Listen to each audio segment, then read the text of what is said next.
Hey everybody, welcome back to Pick Dr. Osborne's Brain. We've got a great show for you tonight. We're going to be talking all about natural ways to stop hair loss, and there are quite a few of them. So get your notepads ready. We're going to dive in. Before we do, though, I want to make sure that we're tuning in, or that where you're tuning in from, rather. So let me know where you're from.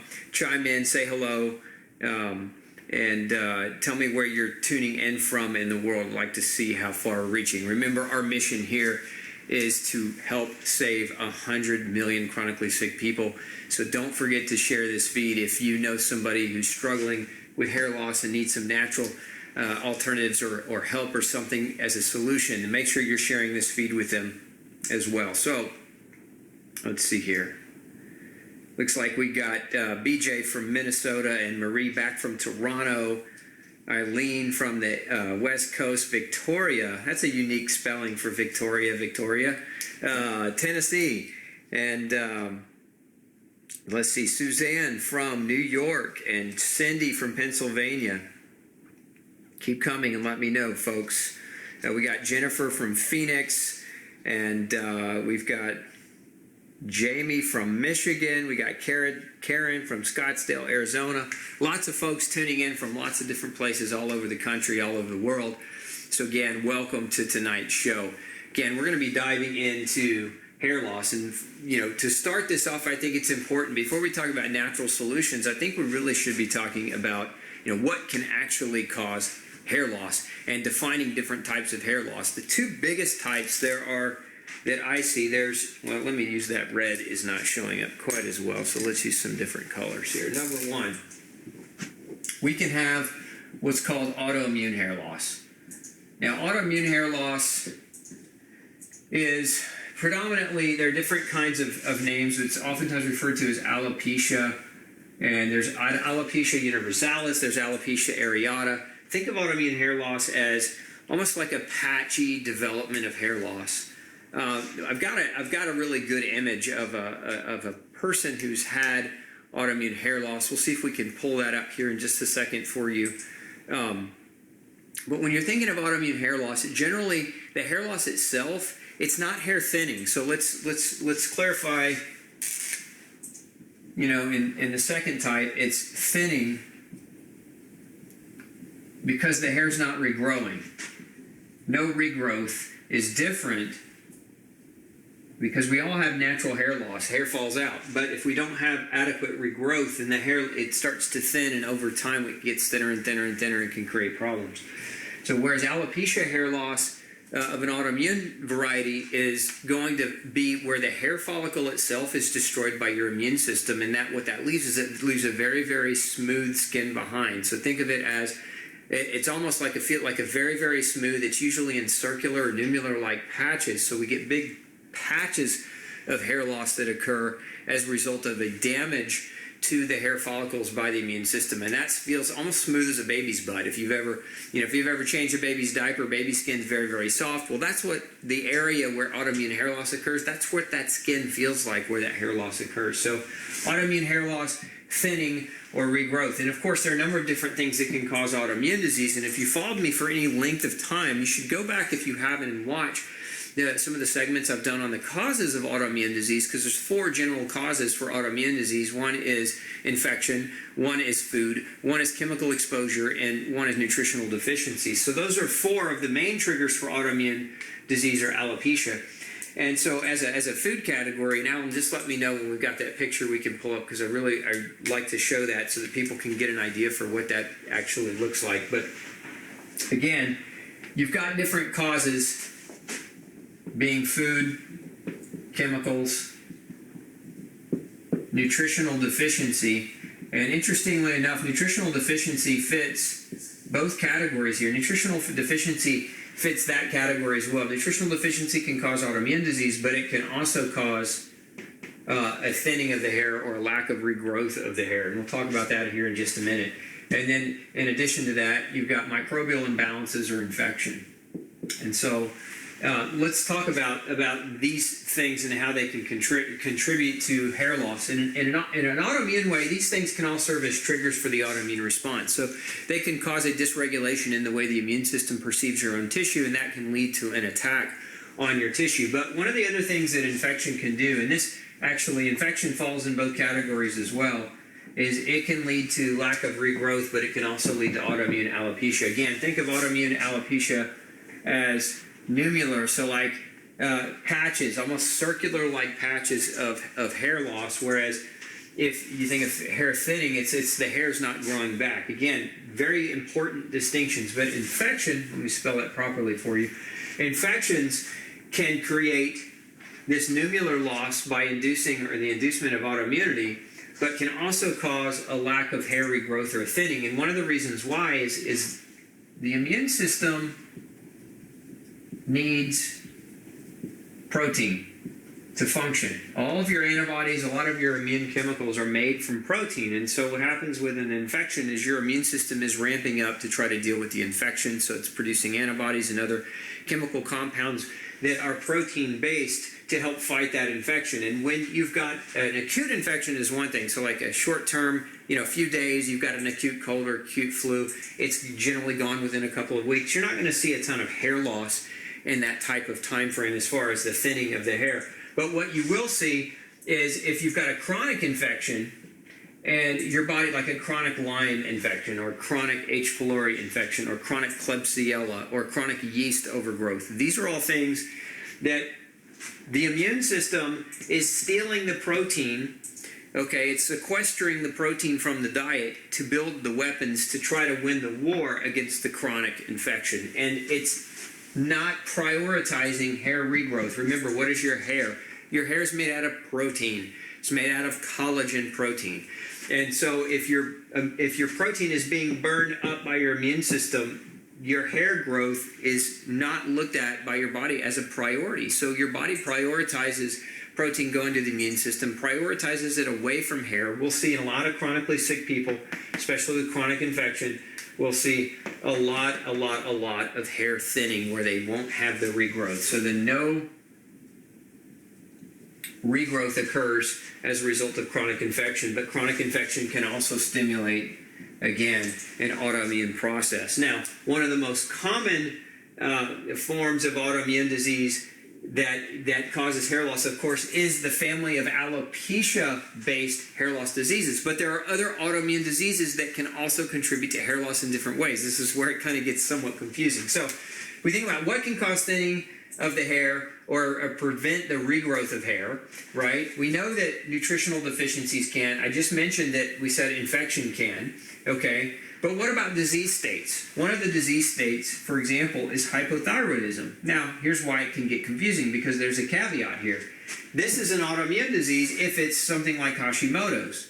So if you've been diagnosed with a Hashimoto condition, Hashimoto's thyroid, low thyroid, then this is a form of autoimmune disease. You should know that. It's not the same kind of autoimmune disease as alopecia, which will cause nummular patches of hair loss, but it is a type of autoimmune disease that will slow down the metabolism and make it hard for your hair to regrow. So your hair will more thin with this type of autoimmune disease. So although autoimmune alopecia will cause this, autoimmune other conditions, which will lead to chronic inflammation, will make it very, very hard for your hair to regrow. So keep in mind, there's an autoimmune disease that will actually attack your hair follicle, but then there's also an autoimmune disease that will make it hard for your hair to regrow. So this is why it can get confusing, and this is why a lot of people get confused. So again, we've got chronic infections causing both. We've got infection. We've got nutritional deficiencies that can lead to help contribute to autoimmune alopecia, particularly in my experience here, vitamin D is a major player in autoimmune progression. So if you haven't had your vitamin D levels checked, especially your 25-OHD, you can ask any doctor will run it or should be able to run that. It's a pretty simple test. It's not one of these more advanced types of tests that I sometimes talk about where we're looking at nutritional deficiencies in a much more advanced way. This is a simple test you can ask your doctor to run. Oftentimes, autoimmune disease is associated with vitamin D deficiency. So how do we get vitamin D? Well, you can get it through sunlight. That's absolutely the best way to get it. Sunlight without sunscreen. Remember that SPF 15 or higher blocks vitamin D production. So if you're out in the sun and you're wearing, actually SPF 8 or greater will tremendously reduce your skin's capacity to make its own vitamin D. So make sure you're out in the sun and that you're not using sunscreen, and unless you're staying out really long periods of time where you're fearing burning. But you shouldn't fear burning if you're just going out 20 or 30 minutes. You shouldn't have to slather on sunscreen every time you go outside. You should be able to get natural sunlight, because that's how we make vitamin D. Now, from a food source, you can get vitamin D from mushrooms. You can get vitamin D from liver. Some people take it supplementally in vitamin D in supplemental form. Some people use cod liver oil as a source of vitamin D. So those are all different ways that you can get vitamin D. But this is a major, major player in autoimmune disease. So an autoimmune induction of both nummular patch-like hair loss, but also autoimmune disease induction of hair thinning. So it can go either way, and I've actually seen it in some cases go both ways, where people had alopecia of an autoimmune nature, but also had thinning of the hair. So they had like patches of hair loss in different places, but their whole head, the hair itself, was thinning all the way around. So it can happen both ways. So let's talk a little bit about some of the other nutritional elements of thinning hair. So again, I mentioned that hypothyroidism can create a loss of hair. And one of the places it contributes to hair loss, where you'll see it, is in the eyebrows. The lateral aspect of the eyebrows, the lateral third of the eyebrows. So you think about the eyebrow coming across, it's the lateral third of either side it'll start thinning from the outside and work its way in, oftentimes when somebody has hypothyroidism. So if you have noticed that your eyebrows are kind of progressing inward and thinning as they go in, you might just go to your doctor and make sure that you don't have a thyroid condition. So that's one of the things you can look for. You can also look at the brush, and generally, remember, anytime you brush your hair, you're going to see hair loss. Anytime you wash your hair, you're going to see hair loss. It's not a matter of whether or not you're going to have hair loss. It's a matter of whether or not the hair loss is excessive enough that it creates a thinning effect, that your overall hair starts to thin to the level where you can't wear a clip. If you're a female and you usually keep your hair up in a clip or a ponytail, and now you're losing it to such a great degree that there's not enough there for the clip to hold it. Like, that is a problem, not just regular hair loss. So nutritional deficiency. Some of the common nutritional deficiencies, aside from vitamin D, one of the biggest, I mentioned protein earlier, but I think it merits re-mentioning. Protein is very, very critical, because I want to talk about quantity of protein. So a lot of people, especially people who are on a vegetarian-based diet and they're not looking at how much protein they're getting in. I see this very, very common in vegetarians. So if you're a vegetarian, and we talked about this a few weeks ago, just make sure you're checking your protein levels. You can have your doctor run a simple blood test to make sure you're getting adequate levels of protein. But as a general rule of thumb, if you're relatively healthy, you should get, your need for protein is 0.8 grams of protein per kilogram of body weight. So it's very easy to do that math. If you want to figure out your weight in kilograms, just divide pounds by 2.2, and that gives you your kilograms, and then multiply whatever your kilogram weight is by 0.8 grams. Now, this is if you're a healthy individual not doing aggressive exercise. If you're doing more aggressive exercise, your protein needs might go up to help you recover from aggressive exercise. But just a normal person doing regular exercise, just going through normal day-to-day life without excessive stress or excessive infection or other things, 0.8 grams per kilogram of body weight is a pretty good estimation for your protein need. So again, if you're far under that number, let's just say you weigh, for example, 100. I'm going to make the math easy. 100 pounds or 150 pounds. This is going to approximately come out to be somewhere around 65 grams of protein when you do the math. Again, my math may be a little bit off there, but I'm doing it in my head. And so if you're under 65 grams of protein in a day at 150 pounds, you might be undernourished in protein, and you're going to start seeing your hair thin because your hair is made out of protein. So protein malnourishment oftentimes starts with a weakened immune system and hair thinning. So keep that in mind. Now, one of the other ones, and you probably have heard of this one before, let's change colors out here, is biotin. Biotin is a B vitamin, and it's one of its functions is in helping for healthy growth of hair, helping for the healthy growth of skin and the nail beds. So the nails themselves and the hair both require biotin for proper production. That's why if you ever go to the beauty salon, a lot of the times, the person cutting your hair might suggest biotin if your hair is thinning, because it's known as the skin, hair, and nail vitamin. It's a B vitamin. About 40% of your biotin comes from your microbiome. So 40% or so comes from the gut bacteria. So if you've got a yeast overgrowth, for example, and that yeast overgrowth is suppressing your healthy gut bacteria, you can actually reduce your production of biotin quite a bit. So very, very important to understand, if you've got gut problems, then a big part of the way that you naturally make your own biotin is hindered, or can be hindered as a result of that. So, if you've got gut problems, this can be one of the reasons why your biotin's low. Now, a lot of people will just run out to the store and start buying biotin and taking it in high doses. You can do that. It's relatively safe to do that. However, I don't recommend doing that without knowing this, because if this is happening, you're just masking the problem. This is taking higher doses of a B vitamin would be no different than taking a drug to mask symptoms without finding the underlying reason as to why the problem's occurring. So again, if you suspect a biotin deficiency, there are tests that can be done that can measure your biotin. I would highly recommend that you do those tests. If they come back positive, think about whether or not this is part of the issue. Think about whether or not what your history of an antibiotic might be, because if you've been taking a lot of antibiotics for other health issues, again, you're knocking out your gut bacteria with the use of an antibiotic, which will reduce your ability to produce your own biotin. The same thing can be said if you're drinking water that's not properly filtered, because a lot of the city municipal water sources have chlorine in them, and chlorine works as a natural antibiotic. So you've got to keep that in mind too. If you're not drinking filtered water, where you're filtering out at the very least the chlorine, then you could be reducing your biotin as a result of that mechanism. So lots to think about there. Let's see. Those of you who have any questions at all, make sure you're firing those in. I'll do my best to get them answered as we go through tonight. I'm just pulling up my feed here.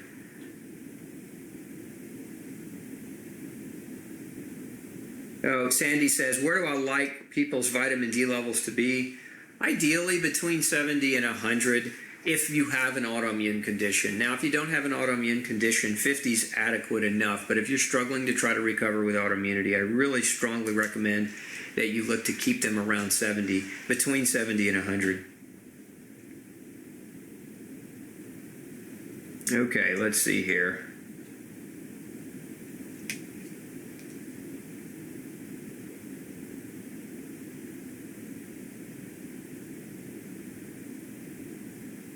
Hey, Alan, do we have those pictures we can pop up? Yeah, so what I'm going to do now is back up just a little bit, because I promised you I'd show you a picture. I'm going to put up a picture of progressive hair loss. Now, in this case, this was gluten-induced autoimmune disease creating alopecia areata. And what you'll see is that it's almost like patch-like, and the hair loss is very, very smooth. There aren't little tiny hair fibers growing out. The hair loss is completely stopped in certain areas. Now, what you're going to see in that particular picture that I've got up is you're going to see a hair loss in one picture, and then you're going to see a few months after gluten-free diet and several months more after gluten-free diet. So what you're seeing here is the progressive improvement in this person's autoimmune condition as a result of diet change. And I want to emphasize that, because this is the real deal, folks. If you have gluten sensitivity and you're suffering with any type of autoimmune hair loss, again, whether it's somebody mentioned in the feed autoimmune universalis, which is total body hair loss, this is autoimmune, and it can be stopped. I've seen it be stopped, and I've seen in many cases, I've seen it be reversed if you get to it early enough. Now, if you're in your late 60s or 70s and you've had this and you're bald as a result of that happening, then you're probably not going to get regrowth of the hair. But I have seen some people, even at that age, start to get little hairs regrowing after changing diets. So it's important to understand the power of diet as it relates to hair loss. Nothing, in my opinion, is more powerful than diet change. It doesn't matter whether you're getting the thinning aspect of hair loss or whether you're getting the autoimmune aspect of hair loss. Now, some people say, what about androgen-related hair loss? That has to do with biochemistry and nutrition. So that, to me, has more to do with the nutrition part than it does to actually has to do with a true hormone imbalance. It's nutrition imbalances that lead to hormone imbalances. But again, in those pictures, I want you to see what it kind of looks like so you can get a good idea. Now, I have another picture And this is the most recent one where we have complete hair regrowth. And I don't know if we can get that up on the screen, Alan, if you've got that other picture up. But this is the same person. This is over a year after those other pictures, and what you see is a full head of hair with no hair loss whatsoever, no autoimmune hair loss, no patchiness, nothing. Hair is normal, it's nice and thick, and that's what we're looking for ideally by changing that diet. And again, in that case here, in this case study, that was gluten. So gluten-induced autoimmune alopecia, and a recovery completely within less than 2 years as a result of simply removing gluten from the diet. So that's the power, again, of diet change. So let's go back now to some of these nutrients. We've got, again, vitamin D, I said protein, we mentioned biotin. Several others. We've got zinc, we've got copper, we've got vitamin C, all as nutrients that are necessary for the health of hair and for the strength of hair, because sometimes hair thinning occurs not because it's not regrowing, it's just regrowing very weakly, and so the brushing of the hair pulls out the hair that's regrowing because the hair is not forming strong. Understand that hair is collagen, and collagen is a protein, but if we look at hair under a microscope, it's a triple helix. If any of you have ever studied biology, you recall a double helix is what your DNA is. But your collagen is a triple helix, meaning it's 3 lines. So if we look at this microscopically, it's 3. Think of it as like 3 small ropes that wrap around each other to form a bigger, stronger, more elastic rope. If you've ever been on a boat and seen those really, really big ropes, and it's not just one rope, it's multiple strands connected and intertwined around it, and that's what your collagen looks like. So forgive my drawing for not being super duper accurate, but I want to give you kind of a rudimentary rough sketch of collagen. Now, in between those different strands, we have what are called collagen crosslinks. So again, it looks a little bit like DNA, only instead of being a double helix, it's a triple helix. And these crosslinks are what give collagen its elasticity, its strength, and its resiliency. So this is what makes it stretchy. This is what makes it durable. This is what binds it together. And what happens with copper and vitamin C and zinc deficiency is these crosslinks don't form very well. And so the hair is more likely to break. It's more fragile. It doesn't hold up as well. It doesn't grow as long. It doesn't withstand the comb or the brush. And so it tends to fall out because it's being broken as you're brushing. So these deficiencies, zinc, copper, and vitamin C particularly, will cause your hair to become a lot more fragile. Now, certainly there are other things that can cause your hair to become more fragile. Overexposure to heat. If you hair dry your hair every day and use one of those flat irons, and you put a lot of heat to your hair, you're going to damage the hair itself. And I'm not talking about that as a cause of hair loss. I'm talking more specifically about nutritional deficit as a cause of hair loss. So zinc, copper, vitamin C deficits will really make your hair follicle, or not your follicle, but the body of your hair, the collagen, the elasticity of your hair, it'll compromise it, and it'll make hair loss a lot easier to happen. So again, these are things that can be tested for. Biotin, zinc, copper, vitamin C, all these things can be tested for. You just have to ask your doctor to run the appropriate testing to get the information so that if you need to supplement with these things, that you can supplement with these things. Now, I mentioned before that Hashimoto's, I said autoimmune hypothyroid could cause the thinning or the lack of regrowth, but there are a couple of other things that can happen nutritionally that are indirectly related to hair loss that I want to bring up today. So think of these things as directly linked to hair loss, meaning a deficiency of these will cause your hair to thin and cause your hair not to grow as well. But there are deficiencies that can cause your thyroid not to work, and so when your thyroid doesn't work, you have hair loss, and so it's indirectly. Again, not directly, but indirectly. So for example, iodine is necessary for your thyroid to properly work. And if you don't have enough iodine, you can develop hypothyroidism. Vitamin B2 can do this. Iron deficiency can do this. So can selenium deficiency. So can vitamin A deficiency. So we got several different nutrients that can effectively minimize the way your thyroid is supposed to work nutritionally. And we've got a really great series on the nutrients revolving around proper thyroid function. what I would encourage you to do, because I'm not going to go into the full spectrum of this tonight, is go over to glutenfreesociety.org. If you're not already subscribed, first of all, sign up for our gluten-free survival kit. It's free. It doesn't cost you anything. We'll send you tons of wonderful information to help you. But two, in the search box, type in gluten and thyroid disease, and you're going to pull up a pretty detailed article with graphics and images on the nutritional relationship around your thyroid, and really get educated, because again, knowledge is power. And if you have a history of hypothyroid but you've never been told why you have it, and nobody's ever checked you for these things, and you've just been put on medication, it's time to go back and start looking at these things, because these things could very well indirectly cause your lack of hair regrowth. So very, very important that we think about not only the direct causes, but we think about the potential for indirect causes. And the reason I bring up, there are other diseases with indirect causes and associations and relationships, but the reason why I bring up hypothyroidism is because it's largely the #1 condition, especially in females today. I think it's at last check, I think it was either the top 1 or 2 prescribed medication in the United States. So lots and lots of women struggling with hypothyroidism.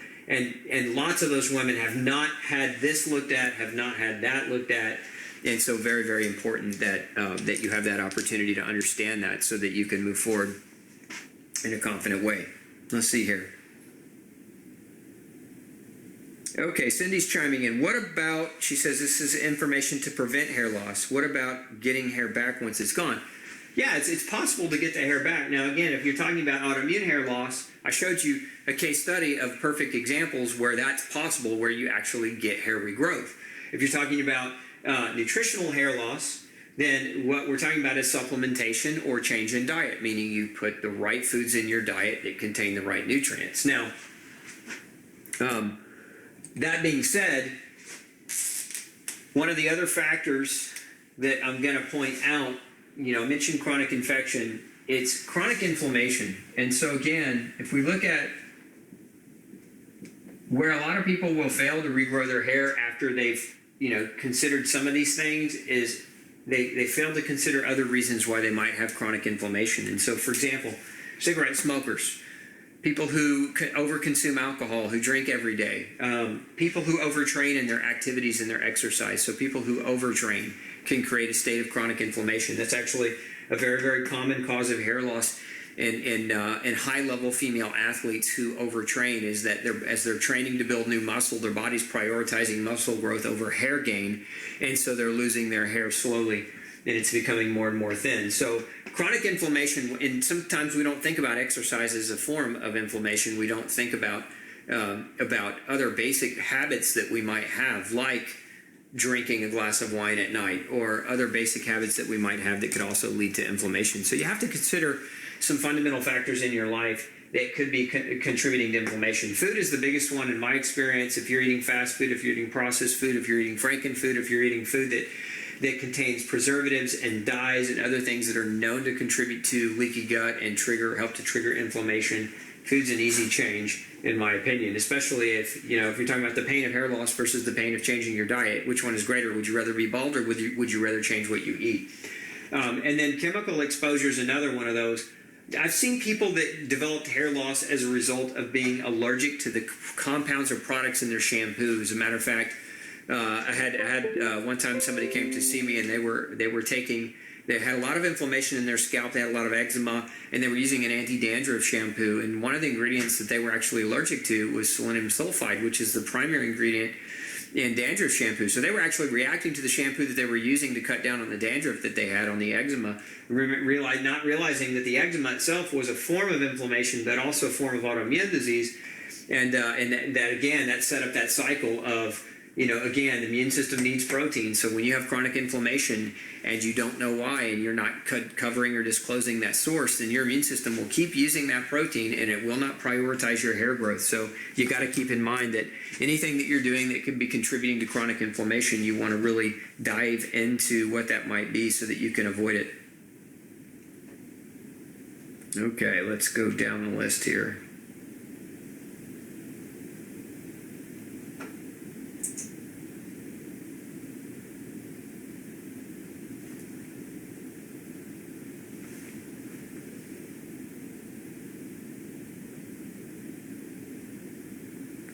Okay, just give me just a second, folks. Yeah, there we go. My internet was running a little slow.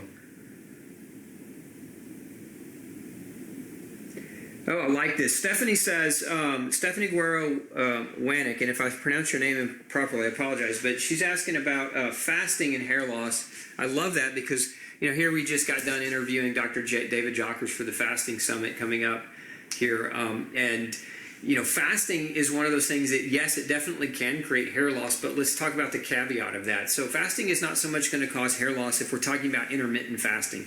So if you're doing like a 16-8, or a 24 type of modeled intermittent fasting, you're not restricting your calories. You're just restricting your eating window. So you're not really going to see hair loss as it relates to nutritional deficiency if you're doing that type of fasting.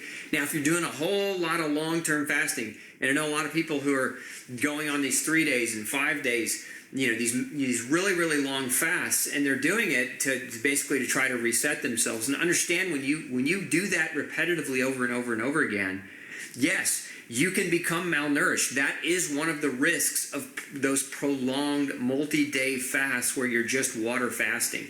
So if you're trying to get some of the benefit of the fast, what some people do is they'll drink like a watered down bone broth so that they're still getting some protein in them, but they're not stressing their gut. Because one of the biggest benefits of fasting is taking pressure off the gut, because the gut is overwhelmed by the food and the lifestyle behaviors that you've had. So fasting, by taking pressure off the gut, a lot of times will help reseal that gut and minimize and start to reduce the process of autoimmune disease from occurring. And so again, intermittent fasting, not so much a threat to nutritional hair loss, but if you're doing long, repeated fasting and you find that your hair is starting to dwindle, you might reconsider and do them less frequently. I'm not saying you still can't do a 3 or 5 day fast. You just shouldn't be stacking them up repetitively over short periods of time. That will cause malnourishment, which can lead to hair loss. Layla, yes, eczema is a form of autoimmune disease, absolutely, to clarify. Okay. Yeah, Carol says it's also a side effect of vaccines. If you're referring to hair loss, it can be, and one of the reasons why is the vaccines themselves have the chemical adjuvants. There's a condition called ASIA, and those of you who haven't heard me talk about this, it's probably because you didn't attend the Autoimmune Revolution Summit, but ASIA, not the continent, but ASIA, the autoimmune inflammatory syndrome induced by adjuvants is what that acronym stands for. And ASIA is a common cause of autoimmune disease. It's very, very well researched, and it's very, very highlighted in the literature. Again, vaccines could induce this as well, and it's one of the reasons why I don't recommend that anybody really receive a vaccine before the age of 2. And even then, I would say think much more deeply about it before you inject yourself or allow somebody that you love to be injected with a bunch of chemicals in the name of good health.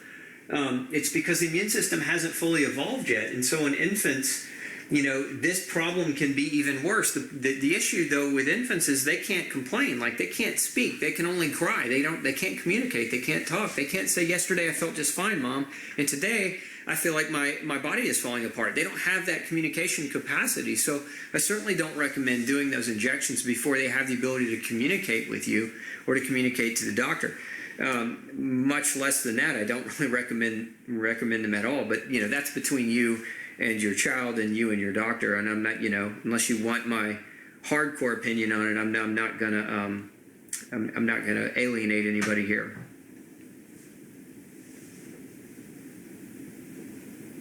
So Patty says gluten-free for 8 months, did AIP for 4 months, then keto, Hashi thyroid, and my thyroid went more hypo, thinning hair now. Keto diet's not right for everybody, Patty. Keto diet can induce a lot of the nutritional deficiencies long-term that can contribute to hypothyroidism. So that could be possibly what's going on. Get with a good functional medicine doctor and have somebody do a nutritional workup on you. One of the tests that you can do is have a full nutritional spectrum done, but you can also have your amino acid levels checked. Your amino acids, which are the building blocks to proteins, and that can be measured as well. So have a full amino acid spectrum done, and that might help give you a little bit of insight into why that's happening.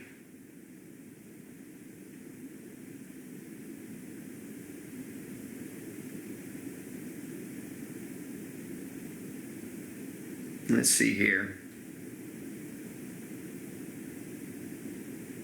So let's ask a question. How many of you have had hair loss or struggled with hair loss? And by changing your diet, by following the no grain, no pain diet, or following a restrictive, a food allergy restrictive diet, have found that your hair growth improved or recovered? I'd like to just see, I'd like to just kind of poll you guys and see where you are. So chime in and let me know if you've had that problem.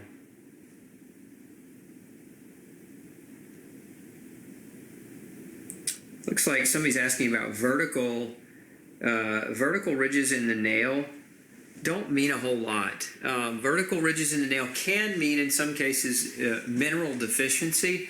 One of the things that can create more of a vertical nail issue is a protein malnourishment. At least in my experience, I see a lot of people with, again, not eating adequate quantities of protein, where their nails start to develop vertical ridges. But pathologically speaking, vertical ridges don't mean a whole lot. Where you have to be really more concerned is horizontal ridging in the nails. The horizontal ridges, or the dipping in the nails, is a lot more of a problem than vertical ridging. So the horizontal bumps, and I have a video on this, but the horizontal kind of dips in the nails can mean a lot of different things. One, it's a symptom of autoimmune disease.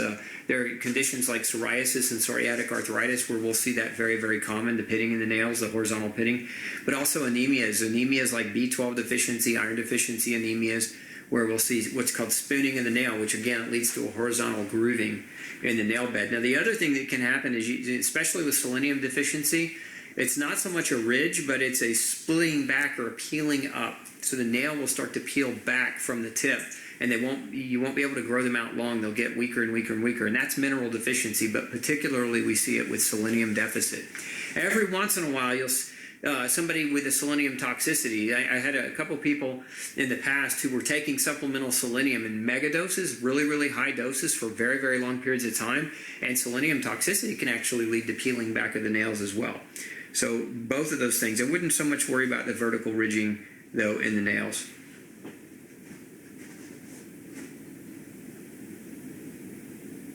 Okay, let's see here.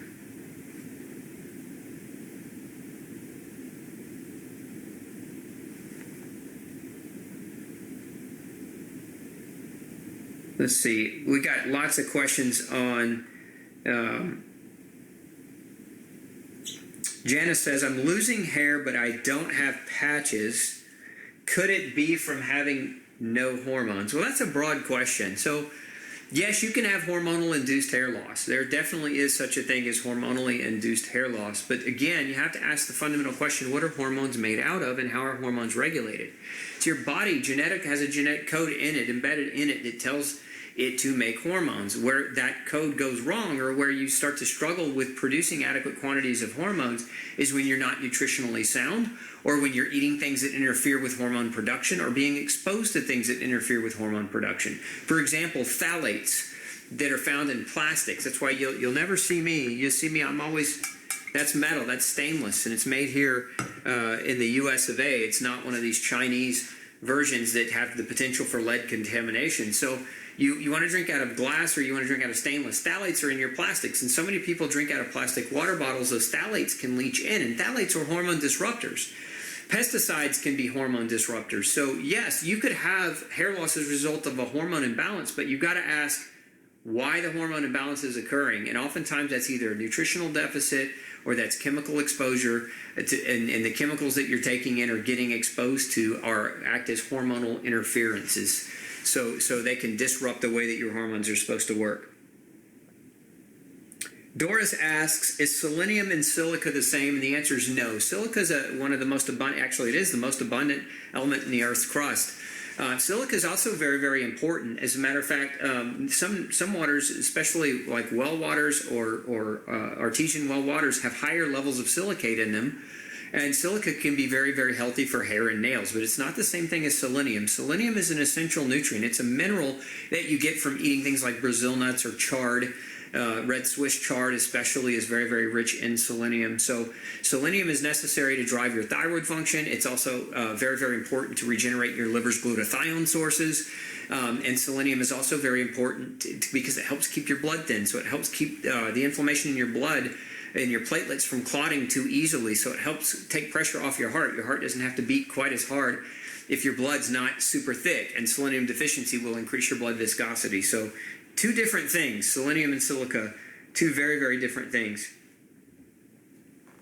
Can SIBO be a reason for hair loss? Yes, it can be. And this question coming in from Janice. Going back to what I said earlier, it doesn't have to just be low levels of gut bacteria. It could be high levels of the wrong gut bacteria. It could also be, again, a microbiome imbalance, and SIBO certainly fits the bill for that. So SIBO, for those of you who don't know, is small intestinal bacterial overgrowth. Brickhouse wants to know, my hair roots are not deep. Does that specifically point to a cause? No, not specifically. Not enough information there, Brickhouse. Next question, what shampoo and conditioner should we be using?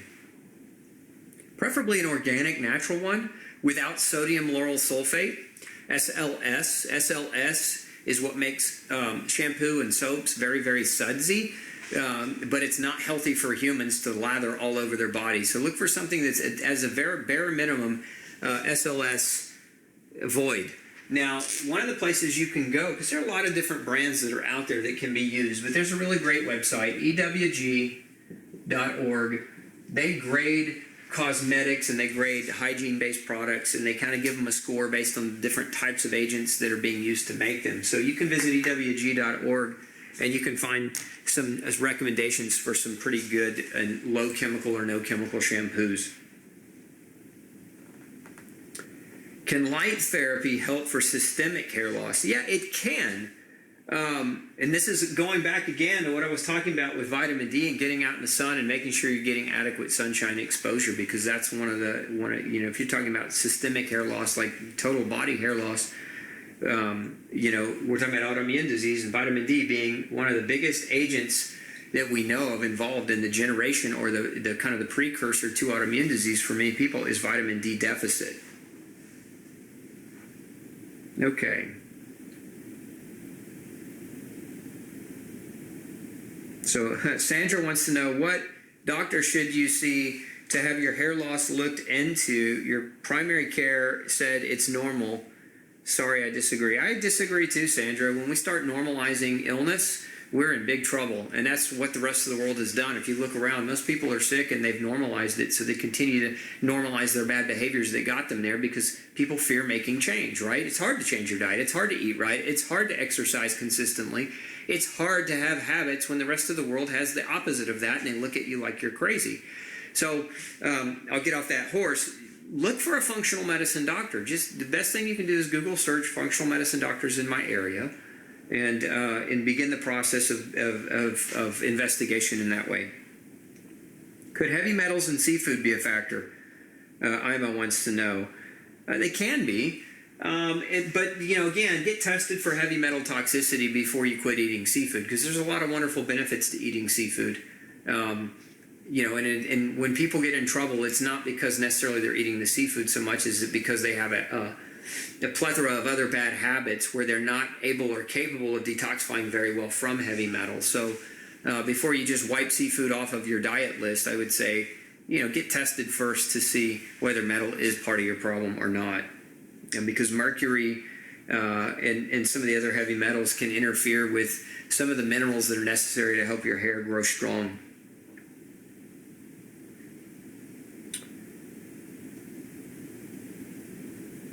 Eating a clean diet since 2012, hair loss continuing to happen. I'd get with somebody because your diet can be clean, but if you have delayed hypersensitivity food response, meaning if you have food allergies that are not acute, your lips aren't swelling, you're not breaking out in hives, you're just having a low level of chronic inflammation as a result of keeping certain foods in your diet, that could be one of those internal triggers that won't go away no matter how your diet is perceived to be clean. Clean diets are relative to what a person is actually reacting to.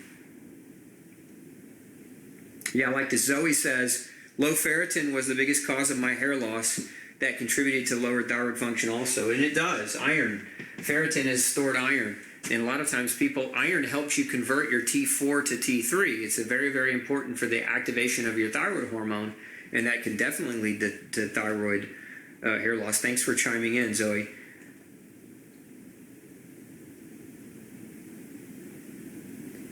Yeah, hair can go through cycles of shedding, but it shouldn't go through cycles of shedding where it's thinning out in a pathological way. So I don't disagree with that. Your hair does cycle in its loss, but it shouldn't cycle in its loss to the degree that that it's thinning to a large level. Next question: are HLA-DQ2, 7, and 8 gene tests enough? Enough for what? You got to clarify the question for me, and I'll do my best to answer it. Mike, does your website review light therapy manufacturers for vitamin D deficiency? No, it does not. I think Mercola, if you go to Mercola.com, he may have something on his site and reviewing different light therapies. Will taking vital proteins, collagen peptides help to restore hair loss? Only if your diet isn't adequate. A lot of people are taking protein powders, and I'm not opposed to that, but your food should be considered first. Food first. If food's not doing it, then we can start looking at supplementals and adding supplementals into the diet. But generally speaking, if food's not doing it, it might be because you have a malabsorption issue or a stomach acid issue where you're not absorbing the amino acids or not breaking down the proteins effectively. Now, the other thing is this, collagen. So bone broth is a great source of that, and bone broth is real food. So if you really want a great source of collagen, make yourself some homemade bone broth. Peggy asked if massaging castor oil in your hair helps stimulate hair growth. I've not had any experience with that, Peggy, so apologize. I can't answer that question, at least not intelligently in good faith. Let's see here. So if you're going to get genetically tested for gluten sensitivity, go to glutenfreesociety.org. There's a tab at the top of the page that says genetic testing. That's the genetic test I recommend people do if they're trying to get genetic testing done to help them identify whether going gluten-free is the right move for them. There are a number of companies that do genetic testing, but they do limited genetic testing and they don't give you all the information that could help you.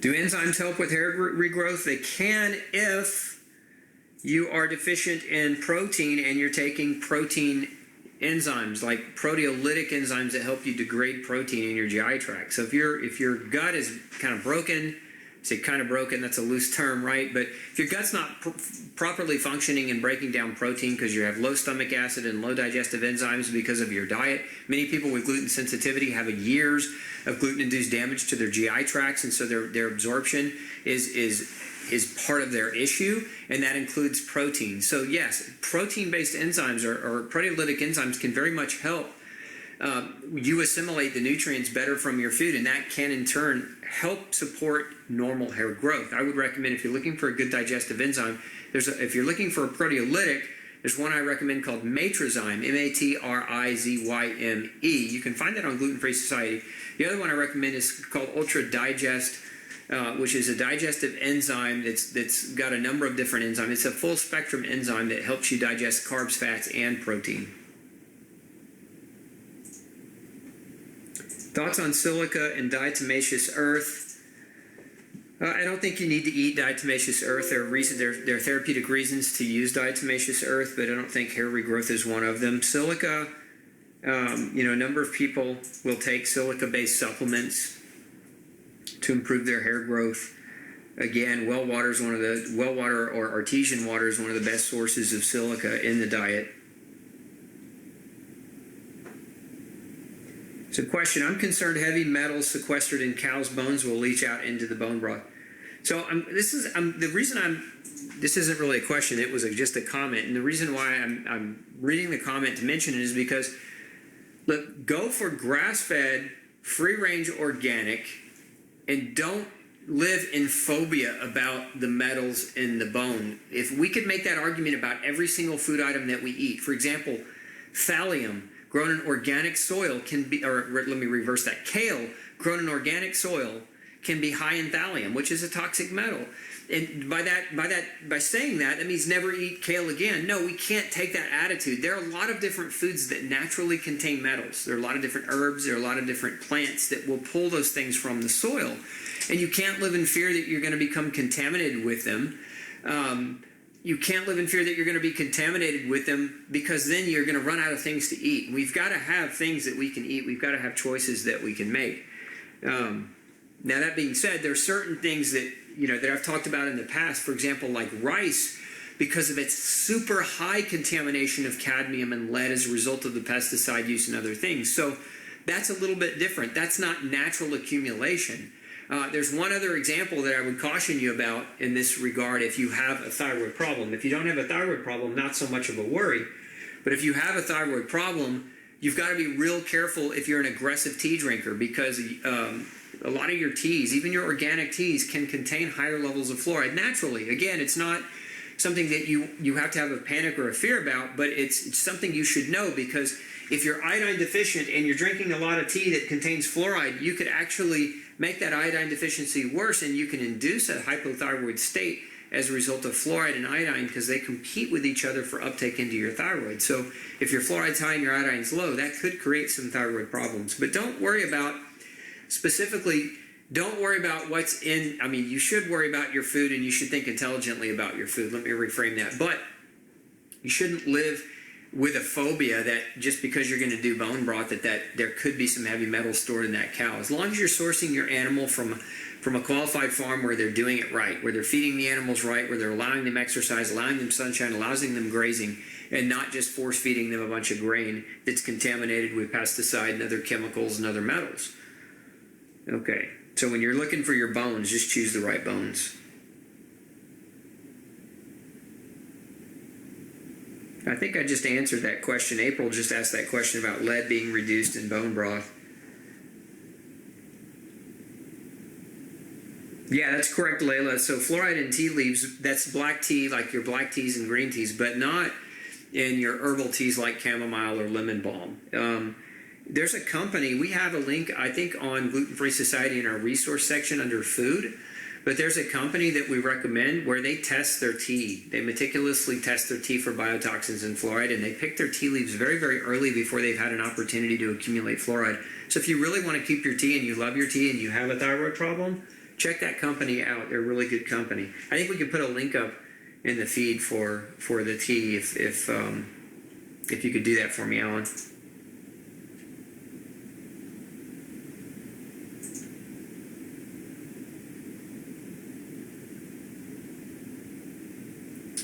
All right, let's see here. So again, I think this question,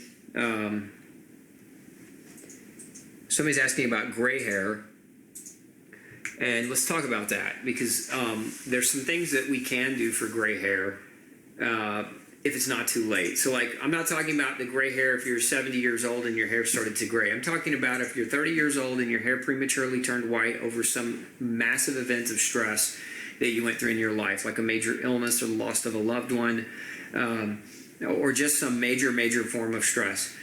There's a vitamin called vitamin B5, and some of you were asking about this vitamin earlier. It's also known as pantothenate or pantothenic acid.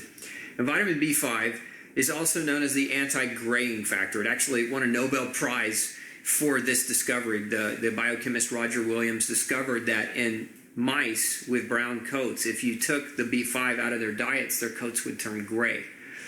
And so that's why he named it the anti-graying factor.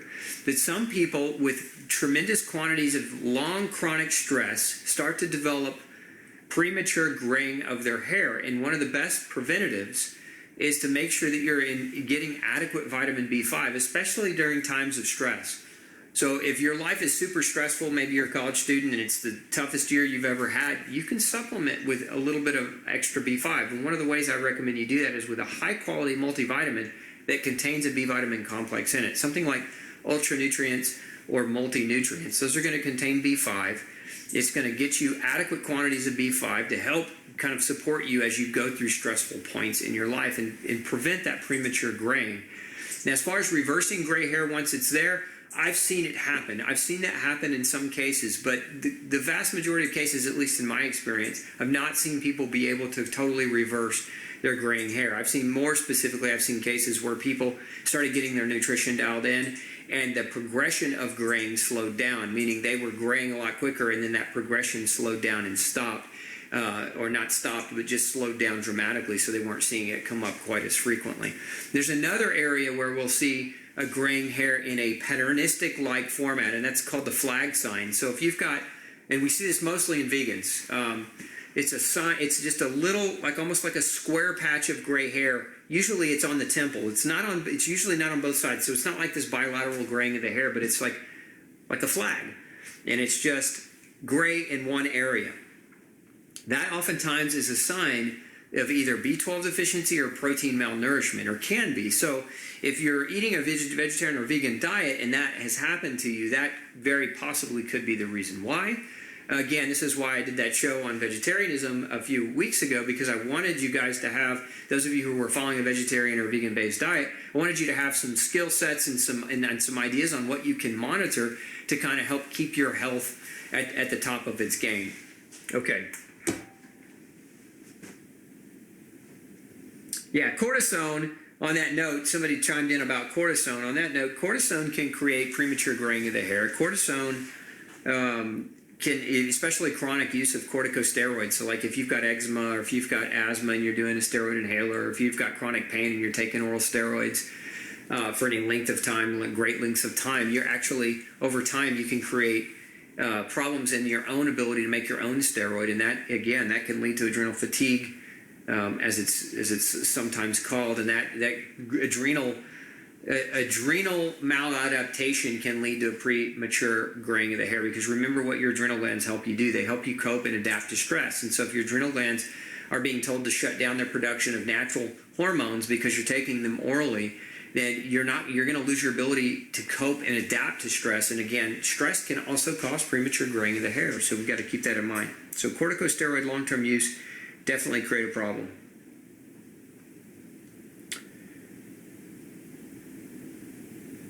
Let's see here. I think we're right up on the hour. I like this. Helen says, I reversed that patch of gray with B12. Love it.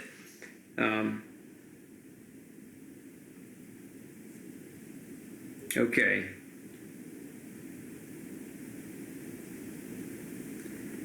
Wow. So Barb says, I'm on bioidentical hormones. My doctor added testosterone, but my recent hormone test came back at 638. Barb, you've got higher testosterone than most guys at that level.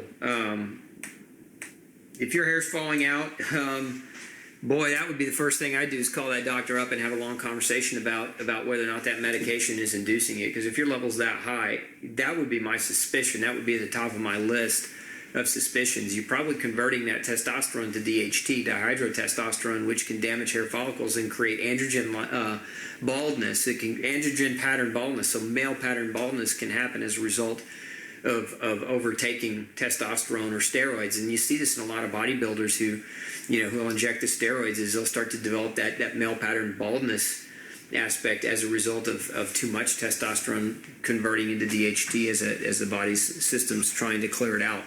So yeah, that would be, I would definitely have that conversation with the doc.